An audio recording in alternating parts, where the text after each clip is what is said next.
என்றும் நான் செல்ல மாட்டேன். கிறிஸ்துவுக்குள் மிகவும் பிரியமான என் அன்பு சொந்த பந்தங்களே, My dear friends in Jesus Christ, உங்கள் யாவரையும் ஆண்டவராகிய இயேசுவின் நாமத்தினால் அன்பின் வாழ்த்துக்கள். we are greeting you in the name of our Lord Jesus Christ.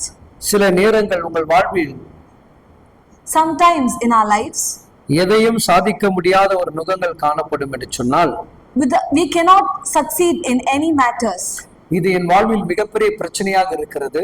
We find that as a very big problem in our life. ஒரு எரிகோ மதிலை போல என் வாழ்வில் நின்று கொண்டிருக்கிறது.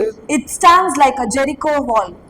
யோர்தானுக்கு முன்பாக நின்று கொண்டிருக்கிற போல் சூழ்நிலை அமைகிறது. It's like standing in front of the Jordan River. பார்வோன் எனக்கு பின்னாடி வந்து என்னை பயமுறுத்துகிறதை போல் ஒரு சூழ்நிலை காணப்படுகிறது. It's like Pharaoh is standing behind us. அப்படிப்பட்ட சூழ்நிலை நீ காணப்படுகிறாயா?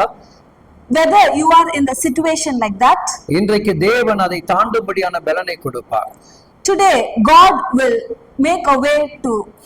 பரிசுத்தமான வேதாகம் நமக்கு சொல்லுகிறது.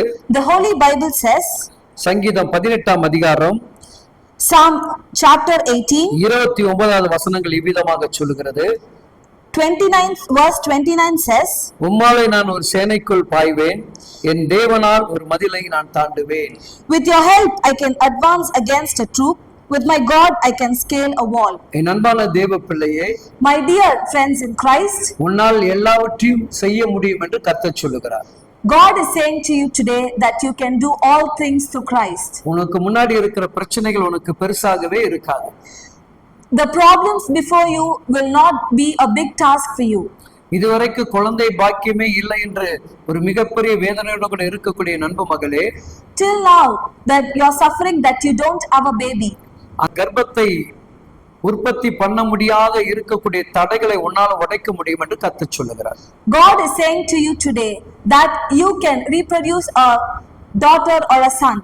மனிதர்கள் பேசும்போது இந்த வார்த்தை கேட்டு மனம் சோர்வடைந்து கொண்டிருக்கிற மகளே, Others people saying and getting stuck, my dear daughter, ஆனால் இன்றைக்கு தேவன் சொல்லுகிறார், but God is saying to you today, அந்த மனிதர்களுக்கு முன்பாக உன்னால ஜெயிக்க முடியும் என்று சொல்லுகிறார்.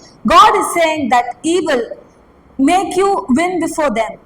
ஏன்னா அன்னாளுடைய வாழ்வில் அதுதான் நடந்தது. Because Anna was suffering like this. நிந்தைகள் அடைந்தவள், She was suffering from, அவமானங்களை சுமந்தவள், she was holding hatred, ஆனாலும் but அவள் தேவனை மீது நம்பிக்கை வைத்தாள். she believed in the Lord. தேவனுடைய ஆலயத்துக்குள் ஓடினாள். She went to the holy temple. தன் இருதயத்தின் பாரங்களை அவர்கிட்ட இறக்கி வைத்தாள். She laid down the burden before the Lord. அதுக்கப்புறம் வாழ்வில் பார்த்தீர்கள் என்று சொன்னால், Afterwards, when we see, மிகப்பெரிய ஒரு மாற்றங்கள். there was a big change. எப்பொழுது When தேவனுடைய வார்த்தைக்கும் we hear Lord's தேவ word, சமூகத்தையும் when we seek God's presence, நீங்கள் நேசிக்கும் போது when you love God, தேவன் எல்லாவற்றையும் மாற்றி கொடுப்பார். God will change everything. அங்க இருக்கிற தேவ மனிதன் சொல்லுகிறான், The Lord's person said, கர்த்தர் உன் விண்ணப்பத்தை கேட்டார், God heard your prayers. நீ சமாதானத்தோடு கடந்து போ. Please go in peace. அவள் அந்த ஊழியருடைய வார்த்தைக்கு செவி கொடுத்தார். She obeyed to the God's servant. அந்த வார்த்தை தனக்கு தான் என்று எண்ணிக்கொண்டாள்.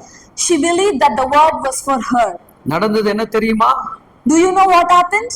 ஒரு அழகான ஒரு ஆண் பிள்ளையை பெற்றெடுத்தார். She got a beautiful boy child. என் அன்பு சகோதரியே, My dear daughter, குழந்தை பாக்கியம் இல்லாத என் சொந்த பந்தங்களே, those who don't have a child, இன்றைக்கு தேவன் உங்களுக்கு சொல்லுகிறார், today the Lord is saying to you, இந்த ஆண்டு நிச்சயமாக உங்கள் கர்ப்பங்கள் திறக்கப்படும். this year for sure you will produce a child. ஒருவேளை உறவுகளுக்கு முன்பாக அவமான நிந்தைகள் அடைந்திருக்கலாம். Sometimes you are being ashamed of yourselves before your relatives. ஆனாலும் But இன்றைக்கு தேவன் today God, உன் விசுவாசத்தை கொண்டு by seeing your belief, இது அனைத்தையும் மாற்றி கொடுப்பார். He will change everything. உன் வாழ்க்கையே மாறும். Your life will change. உறவுகளுக்கு முன்பாக மேன்மை பெறுவாய். You will be exalted before your relatives. ஒருவேளை அவர்கள் குழந்தையை வைத்து உன்னை ஒரு விதமாக கிண்டல் பண்ணியிருக்கலாம். Sometimes they may be have knocked you because you don't have a child. அதை தாண்டி தேவன் உன் குழந்தையை கிரியை செய்ய போகிறார். He will going to do wonders by giving you a child. உனக்கு பிறக்கக்கூடிய குழந்தை மாபெரும் தீர்க்கதரிசியாக மாற்றுவார். boy or a girl you're going to get will be a prophecy. இன்றைக்கு தேவன் அதை தான் உங்கள் ஒவ்வொருவருக்கும் செய்ய போகிறார். The Lord is going to do for that to you today. எல்லாவற்றையும் தாண்டுங்கள். Please let go of all things. உங்களால் எல்லாமே முடியும். You can do all things. உங்களோடு இருக்கிறவர் Because the Lord who is with you, மிகவும் பெரியவர். He is a great Lord. Amen. Amen. Amen.